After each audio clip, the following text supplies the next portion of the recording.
저는 지금 자유로운 대한민국에서 평범한 일상을 살고 있습니다.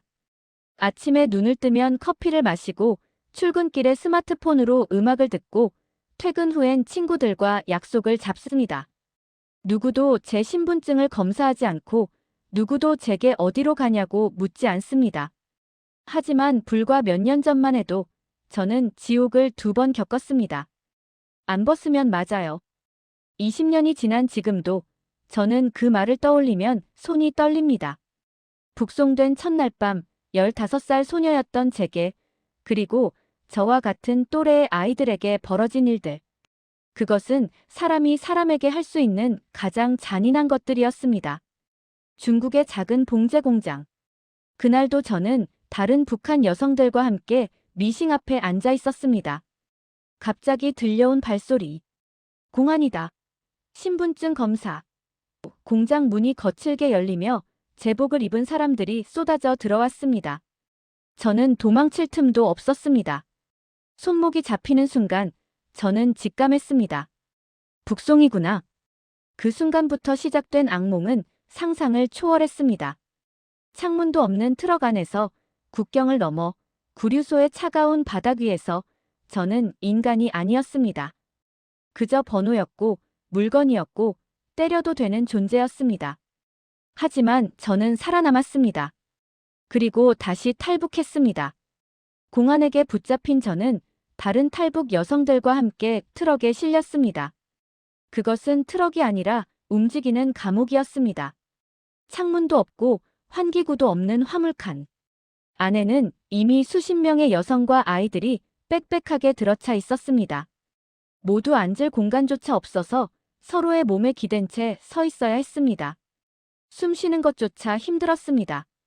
숨 냄새, 땀 냄새, 그리고 공포의 냄새가 뒤섞였습니다. 어딘가에서 아이가 울었습니다.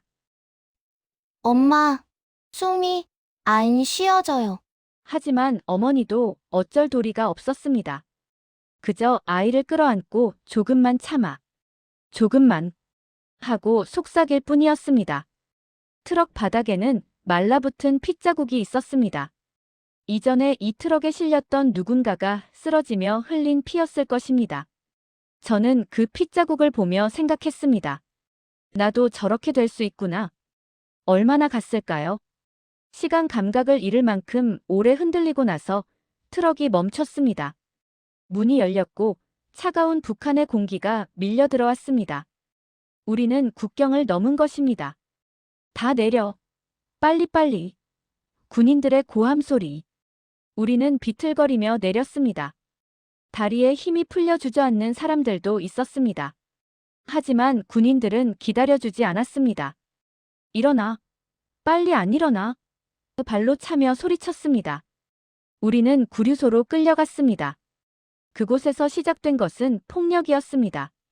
이유 없는, 명분 없는, 그저 우리가 탈북자라는 이유만으로 가해지는 폭력이었습니다. 탈북은 반역이다. 조국을 배신한 죄를 알아야 한다. 정찰대원이 소리치며 우리를 한 줄로 세웠습니다. 그리고 시작됐습니다. 신체 검사라는 명목의 모욕이. 옷 벗어. 전부 다. 15살이었던 저는 얼어붙었습니다. 주변에는 남자 군인들이 서 있었습니다. 안 벗으면 맞아요. 여자 정찰대원이 차갑게 말했습니다. 저는 그날 인간이 아니었습니다. 번호였고 물건이었고 존엄이 허락되지 않는 존재였습니다. 신체 검사가 끝나고 우리는 독방에 갇혔습니다. 차가운 콘크리트 바닥, 작은 창문 하나. 담요도 없이 그저 웅크리고 앉아 있을 수밖에 없었습니다. 밤이 되자 복도에서 비명소리가 들렸습니다. 누군가 끌려가는 소리, 매질 소리, 울부짖는 소리. 저는 귀를 막았지만 소리는 멈추지 않았습니다. 그날 밤 저는 처음으로 생각했습니다. 여기서 죽을 수도 있겠구나. 하지만 동시에 다른 생각도 들었습니다. 나는 다시 나가야 한다. 반드시. 그것은 분노였고 동시에 희망이었습니다. 이 믿기 힘든 이야기가 궁금하시다면 구독과 좋아요 버튼을 눌러주세요. 여러분의 관심이 아직도 북송되고 있는 수많은 아이들에게 희망이 될 수 있습니다. 지금부터 제가 겪은 두 번의 죽음, 그리고 기적같이 찾아온 자유에 대한 전말을 들려드리겠습니다. 구류소에서의 나날은 지옥이었습니다. 아침 6시, 기상 나팔 소리와 함께 하루가 시작됐습니다. 차가운 물로 세수를 하고 옥수수죽 한 그릇을 받아 먹었습니다. 그마저도 제대로 먹을 수 없었습니다. 배가 고파서가 아니라 두려움 때문에 목구멍이 넘어가지 않았습니다. 낮에는 강제 노동이 이어졌습니다. 밭을 일구고 돌을 나르고 땅을 팠습니다. 손에서 피가 났지만 멈출 수 없었습니다. 게으름 피우지 마. 감시원의 고함과 함께 몽둥이가 날아왔습니다. 밤이 되면 저는 독방 구석에 웅크리고 앉아 어머니를 떠올렸습니다. 어머니의 얼굴이 선명하게 떠올랐습니다. 제가 처음 탈북을 결심했을 때 어머니는 눈물을 흘리며 말했습니다. 너라도 살아야 한다. 여기 있으면 우리 모두 굶어 죽는다. 그때 우리 집은 정말 아무것도 없었습니다. 배급은 끊긴 지 오래였고 아버지는 돌아가셨고 어머니와 어린 동생 그리고 세 식구가 풀죽으로 연명하던 때였습니다. 어머니는 제 손을 꼭 잡으며 말했습니다. 중국 가서 돈 벌어라. 그리고 살아라. 엄마는 괜찮으니까. 그것이 어머니와의 마지막 대화였습니다. 저는 국경을 넘었고 중국에서 봉제 공장에 취직했습니다. 하루 12시간씩 일하며 번 돈을 조금씩 모았습니다. 어머니와 동생에게 보낼 돈이었습니다. 브로커를 통해 한두 번 송금할 수 있었습니다. 하지만 공안에게 붙잡혔고 모든 것이 물거품이 되었습니다. 구류소의 차가운 바닥에 누워 저는 생각했습니다. 어머니는 지금 어떻게 지내실까? 제가 북송됐다는 소식을 들으셨을까? 혹시 제 걱정에 편찮으신 건 아닐까? 눈물이 흘렀습니다. 하지만 저는 소리내어 울 수 없었습니다. 약한 모습을 보이면 더 맞았습니다. 어느 날 밤 옆방에서 누군가 중얼거리는 소리가 들렸습니다. 단련대로 보내진대. 거기 가면 끝이야. 단련대. 정치범 수용소보다는 덜하지만 그곳 역시 많은 사람들이 죽어나가는 곳이라는 소문을 들었습니다. 저는 그날 밤 결심했습니다. 나는 여기서 죽을 수 없다. 단련대에 가서도 안 된다. 나는 다시 나가야 한다. 어머니의 마지막 말이 귓가에 맴돌았습니다. 너라도 살아야 한다. 그래요, 어머니. 저는 살아야 합니다. 그리고 반드시 살아남을 것입니다. 그것은 단순한 생존 본능이 아니었습니다. 이것은 인간으로서의 존엄을 되찾기 위한 싸움이었습니다. 제게 안 벗으면 맞아요라고 말했던 사람들, 저를 번호로만 부르던 사람들, 그들에게 지지 않겠다는 다짐이었습니다. 저는 밤마다 호송 일정을 파악하기 시작했습니다. 감시원들의 교대 시간을 외웠습니다. 탈출할 기회를, 단 한 번의 기회를 기다렸습니다. 그리고 그 기회는 생각보다 빨리 찾아왔습니다. 구류소에서 보름이 지났을 무렵 제 이름이 호명됐습니다. 14번. 나와. 저는 번호로 불렸습니다. 이름이 아니라 번호로. 5명의 여성이 함께 호출됐습니다. 우리는 단련대로 이송된다는 통보를 받았습니다. 호송 날짜는 사흘 후였습니다. 그날 밤 저는 잠을 이룰 수 없었습니다. 단련대에 가면 최소 1년 길면 3년을 그곳에서 보내야 합니다. 그곳에서 살아나온 사람들의 이야기는 끔찍했습니다. 굶주림, 질병, 폭력. 많은 사람들이 그곳에서 죽었습니다. 나는 거기 갈 수 없어. 절대로.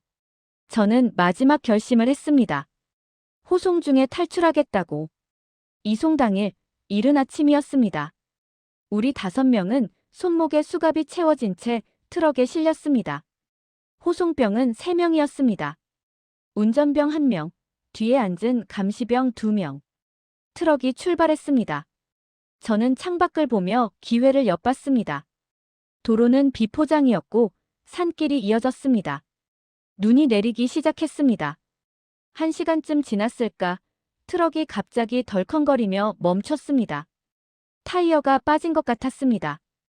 운전병이 내려서 확인하러 갔고 한 명의 감시병도 함께 내렸습니다. 뒤에는 한 명만 남았습니다. 그 순간이었습니다. 남은 감시병이 담배를 꺼내 물었습니다. 불을 붙이려고 고개를 숙이는 찰나 저는 움직였습니다. 수갑이 채워진 손으로 감시병의 팔을 밀쳤습니다. 그는 비틀거렸고 저는 트럭에서 뛰어내렸습니다. 야, 섰어. 뒤에서 고함 소리가 들렸습니다. 하지만 저는 멈추지 않았습니다. 눈보라가 거세졌습니다. 앞이 보이지 않을 정도였지만 저는 달렸습니다. 산으로, 숲으로, 어디든 멀리. 총성이 울렸습니다. 귀가 먹먹해질 정도로 가까운 곳에서. 하지만 저는 계속 달렸습니다. 수갑이 손목을 파고들어 피가 났지만 아무 상관없었습니다. 군견에 짖는 소리가 들렸습니다. 그들이 추격을 시작한 것입니다. 발자국을 따라올 것입니다. 저는 개울을 찾아 뛰어들었습니다. 얼음장 같은 물이 온몸을 감쌌지만 흔적을 지우기 위해서는 어쩔 수 없었습니다. 한참을 달렸습니다. 얼마나 달렸는지 모르겠습니다. 다리에 힘이 풀려 넘어졌습니다. 일어섰습니다. 다시 넘어졌습니다. 다시 일어났습니다. 발가락의 감각이 사라졌습니다. 동상이 오고 있었습니다. 하지만 멈출 수 없었습니다. 살아야 한다. 어머니, 저는 살아야 합니다. 밤이 되었습니다. 추격 소리는 멀어졌습니다. 저는 바위 틈에 몸을 숨기고 쓰러졌습니다. 온몸이 떨렸습니다. 추위 때문인지 두려움 때문인지 알 수 없었습니다. 눈을 감았습니다. 그리고 기도했습니다. 저는 종교가 없었지만 그날 밤 누군가에게 무엇에게라도 빌었습니다. 제발 살게 해주세요. 한 번만 더 기회를 주세요. 다음 날 새벽, 저는 눈을 떴습니다. 살아있었습니다. 그리고 다시 걷기 시작했습니다. 국경을 향해서 사흘간 걸었습니다.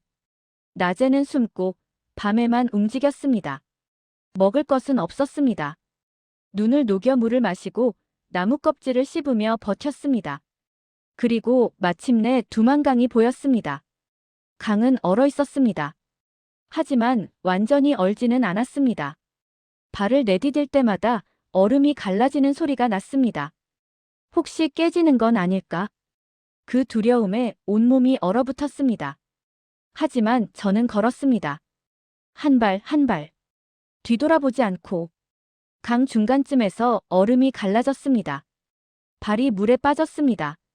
저는 비명을 삼키고 재빨리 몸을 던져 반대편으로 기어갔습니다. 손톱이 얼음에 긁혀 피가 났지만 멈출 수 없었습니다. 그리고 마침내 중국 땅을 밟았습니다. 살았다. 저는 살아남았습니다. 하지만 안도의 순간도 잠시 새로운 현실이 저를 기다리고 있었습니다. 중국에 도착했다고 해서 자유를 얻은 것은 아니었습니다. 오히려 또 다른 지옥이 시작되었습니다.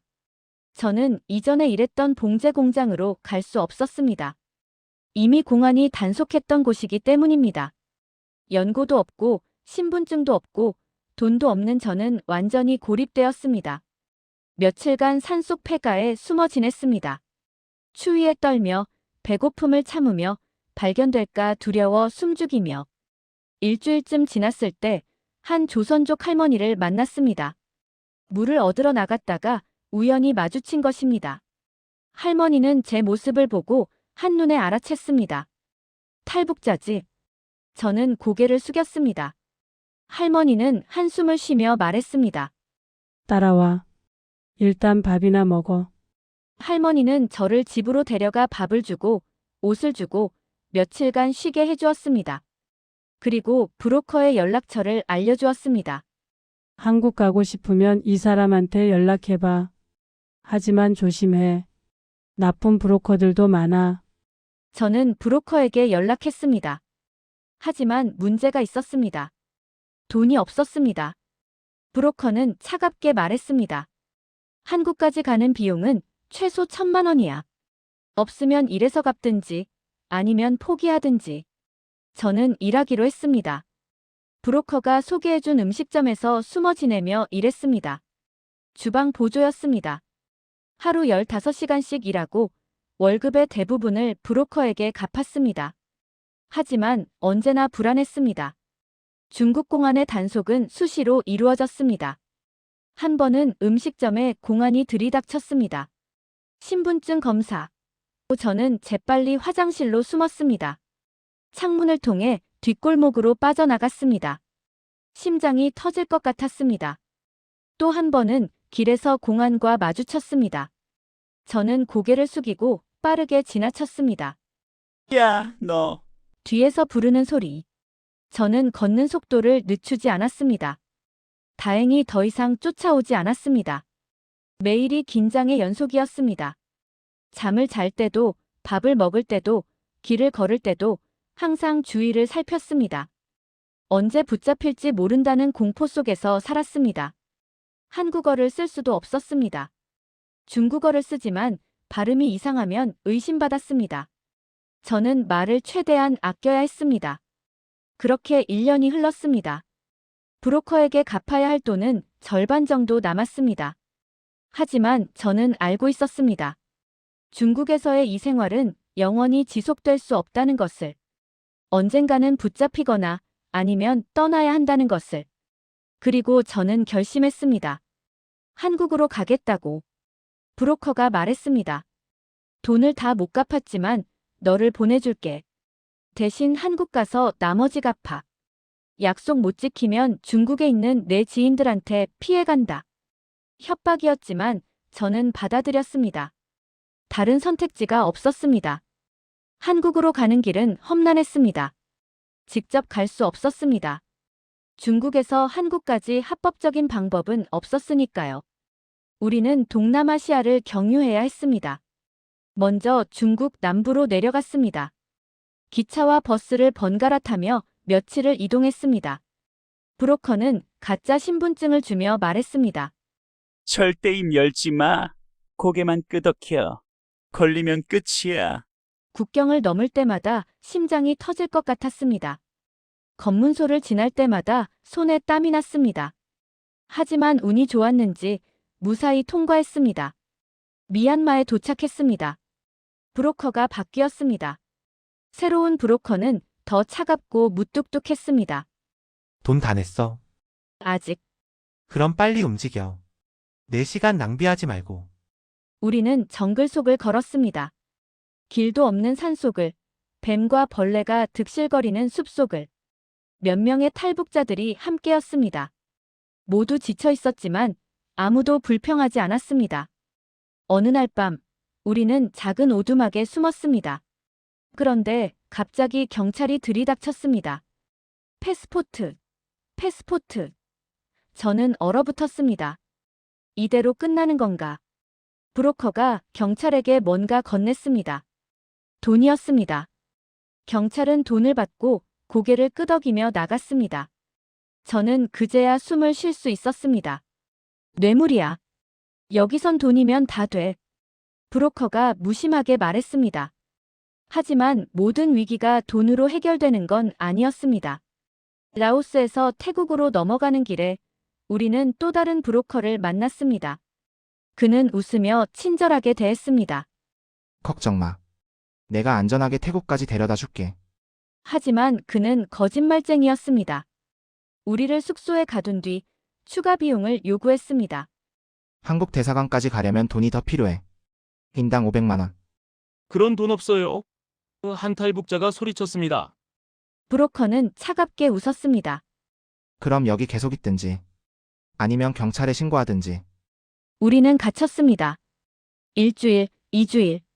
먹을 것도 제대로 주지 않았습니다. 저는 절망했습니다. 여기까지 왔는데 이렇게 끝나는 건가? 그때 함께 있던 한 언니가 말했습니다. 포기하면 안 돼. 우리 여기서 죽을 순 없어. 방법을 찾자. 우리는 숙소를 탈출하기로 결심했습니다. 밤에 창문을 부수고 빠져나왔습니다. 브로커가 쫓아왔지만 우리는 뿔뿔이 흩어져 도망쳤습니다. 저는 며칠간 거리를 헤맸습니다. 태국어를 할 줄 몰라서 의사소통도 안 됐습니다. 지나가는 사람들에게 코리아 코리어라는 단어만 반복했습니다. 그러던 어느 날 한 태국 사람이 저를 경찰서로 데려갔습니다. 저는 두려웠습니다. 하지만 그 경찰은 달랐습니다. 경찰은 통역을 불렀고 저의 상황을 이해했습니다. 그리고 말했습니다. 한국 대사관에 연락할게요. 걱정하지 마세요. 그날 밤 저는 오랜만에 안도의 눈물을 흘렸습니다. 며칠 후 한국 대사관 직원이 저를 데리러 왔습니다. 그분이 한국어로 말했을 때 저는 무너져 내렸습니다. 이제 안전해요. 한국에 갈 수 있어요. 한국행 비행기에 탔을 때 저는 꿈을 꾸는 것 같았습니다. 창밖으로 구름이 보였습니다. 이 구름 너머에 자유가 있다는 것이 믿기지 않았습니다. 비행기가 인천공항에 착륙했습니다. 바퀴가 땅에 닿는 순간 저는 눈물을 흘렸습니다. 살아서 이곳에 왔다는 것이 기적처럼 느껴졌습니다. 공항에서 국가정보원 직원들이 저를 맞이했습니다. 처음에는 두려웠습니다. 조사를 받는다는 말에 구류소의 기억이 떠올랐기 때문입니다. 하지만 그들은 달랐습니다. 조사실에 들어갔을 때 담당자가 따뜻한 물컵을 건네며 말했습니다. 여기는 안전합니다. 이제 누구도 당신을 때릴 수 없습니다. 천천히 편하게 이야기하세요. 저는 그 말을 듣고 처음으로 안도의 울음을 터뜨렸습니다. 그동안 참아왔던 모든 것들이 한꺼번에 쏟아져 나왔습니다. 조사는 며칠간 이어졌습니다. 하지만 폭력은 없었습니다. 모욕도 없었습니다. 그저 제 이야기를 들어주고 기록하고 확인할 뿐이었습니다. 조사가 끝나고 저는 하나원으로 향했습니다. 하나원. 북한 이탈 주민 정착 지원 시설. 이곳에서 석 달간 새로운 세상을 배우게 된다고 했습니다. 첫날 숙소에 들어갔을 때 충격을 받았습니다. 개인 방이 있었습니다. 침대가 있었습니다. 따뜻한 물이 나오는 샤워실이 있었습니다. 샤워를 하며 저는 또 울었습니다. 따뜻한 물이 몸을 감싸는 느낌이 너무나 낯설고 감사했습니다. 하나원에서의 생활은 놀라움의 연속이었습니다. 자동문이 신기했습니다. 처음 마트에 갔을 때 문이 저절로 열리는 것을 보고 몇 번이나 왔다 갔다 했습니다. 다른 사람들이 웃었지만 저는 정말 신기했습니다. 휴대폰도 처음 받았습니다. 손바닥만 한 기계로 전화도 하고 인터넷도 하고 사진도 찍는다는 것이 마법 같았습니다. 하지만 모든 것이 즐겁기만 한 건 아니었습니다. 수업 시간에 한국 사회에 대해 배웠습니다. 경제, 문화, 법률, 취업. 모든 것이 낯설었습니다. 북한에서 배운 것들은 여기서 아무 쓸모가 없었습니다. 어느 날 선생님이 물었습니다. 여러분의 꿈은 무엇인가요? 저는 대답할 수 없었습니다. 꿈이 뭔지 몰랐습니다. 북한에서는 생존이 전부였고 중국에서는 숨는 것이 전부였습니다. 꿈을 꿀 여유가 없었습니다. 하지만 하나원에 있는 동안 저는 천천히 변하기 시작했습니다. 상담 선생님과 이야기를 나눴습니다. 처음으로 제 마음속 이야기를 꺼냈습니다.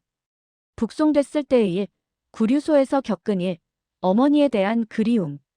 선생님은 제 손을 잡으며 말했습니다. 많이 힘들었겠어요. 하지만 이제 괜찮아요. 여기서는 당신이 사람으로 존중받을 거예요. 그 말을 듣고 저는 깨달았습니다. 나는 이제 사람이 됐구나. 북한에서는 번호였고 중국에서는 불법 체류자였고 동남아에서는 짐이었습니다. 하지만 여기서는 처음으로 이름으로 불렸습니다. 처음으로 존중받았습니다. 하나원 수료식 날, 저는 수료증을 받으며 생각했습니다. 이제 시작이구나. 진짜 내 인생이. 밖으로 나가는 버스를 타며 저는 창밖을 바라봤습니다. 서울의 거리, 자유롭게 걷는 사람들, 웃으며 이야기하는 사람들. 이제 저도 저들처럼 살 수 있습니다.